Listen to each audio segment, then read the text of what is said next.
Tighter Insider Preseason Camp is sponsored by The Locker Room. Welcome everybody to our Tighter Insider Fall Camp Practice Updates presented by The Locker Room. Day 1, Practice 1. Hello again everybody, I'm Gary Harris along with Tighter Insider's Rodney Orr. Of course, this is a split squad day. Most of the veteran players out this morning. We just finished the viewing period. Most of the newcomers and freshmen tonight. But all the buzz today around the fact that Jacob Coker, first time on a practice field in an Alabama jersey wearing number 14.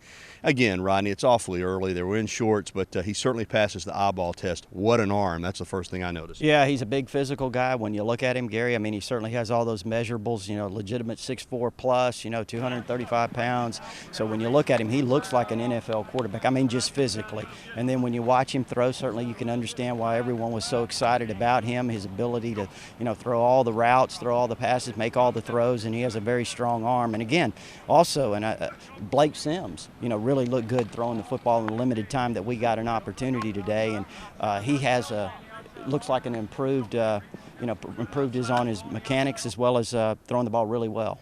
All right, we were throwing a little bit of a curveball, we being the media, in a good way.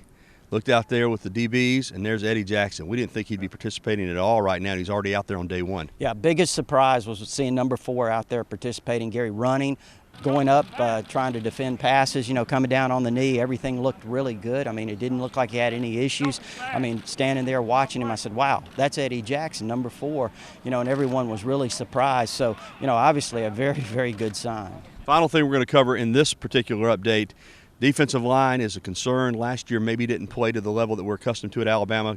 Good to see Bo Davis back working with those guys, and it's a big, physical-looking, impressive group of defensive linemen. Yeah, I really think Bo Davis is going to make a big difference with this defensive line. He's got some really good guys to work with. Obviously, he's got some guys returning, Brandon Ivory, Darren Lake, some guys like Ashawn Robinson clearly had a great freshman year. Dalvin Tomlinson's over that knee surgery, so that's going to be really big. Jonathan Allen's another guy, and he's got some newcomers, Deshaun Hand, DJ Petway, and Jaron Reed, whom I both think are going to make significant impacts this year. So he's got a lot of people to work with, and Bo Davis is an outstanding coach. So practice number 1 is in the books. Make sure and tune to WVUATV.com and TighterInsider.com all fall camp for practice updates, Tighter Insider practice updates presented by The Locker Room. For Rodney Orr, I'm Gary Harris. We'll talk to you again soon. Tighter Insider Preseason Camp is sponsored by The Locker Room.